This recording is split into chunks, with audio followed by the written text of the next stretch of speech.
Deutéronome chapitre 19. Lorsque l'Éternel ton Dieu aura exterminé les nations dont l'Éternel ton Dieu te donne le pays, lorsque tu les auras chassés et que tu habiteras dans leurs villes et dans leurs maisons, tu sépareras 3 villes au milieu du pays dont l'Éternel ton Dieu te donne la possession. Tu établiras des routes et tu diviseras en 3 parties le territoire du pays que l'Éternel ton Dieu va te donner en héritage. Il en sera ainsi afin que tout meurtrier puisse s'enfuir dans ces villes. Cette loi s'appliquera au meurtrier qui s'enfuira là pour sauver sa vie lorsqu'il aura involontairement tué son prochain sans avoir été auparavant son ennemi. Un homme, par exemple, va couper du bois dans la forêt avec un autre homme. La hache en main, il s'élance pour abattre un arbre. Le fer échappe du manche, atteint le compagnon de cet homme et lui donne la mort. Alors il s'enfuira dans l'une de ces villes pour sauver sa vie. De peur que le vengeur du sang, échauffé par la colère et poursuivant le meurtrier, ne finisse par l'atteindre s'il avait à faire beaucoup de chemin et ne frappe mortellement celui qui ne mérite pas la mort, puisqu'il n'était point auparavant l'ennemi de son prochain. C'est pourquoi je te donne cet ordre. Tu sépareras 3 villes.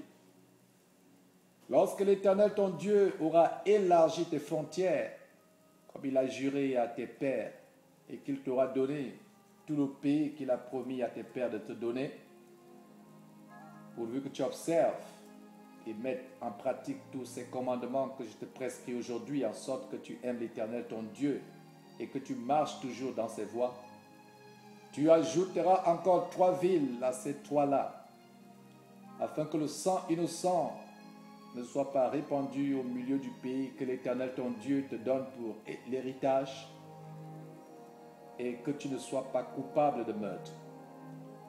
Mais si un homme s'enfuit dans l'une de ces villes, après avoir dressé des embûches à son prochain par inimitié contre lui, après l'avoir attaqué, frappé de manière à causer sa mort, les anciens de sa ville l'enverront saisir et le livreront entre les mains du vengeur du sang afin qu'il meure.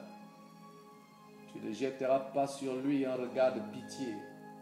Tu feras disparaître d'Israël le sang innocent et tu seras heureux. Tu ne reculeras point les bornes de ton prochain posées par tes ancêtres dans l'héritage que tu auras au pays dont l'Éternel ton Dieu te donne la possession. Un seul témoin ne suffira pas contre un homme pour constater un crime ou un péché, quel qu'il soit. Un fait ne pourra s'établir que sur la déposition de 2 ou de 3 témoins.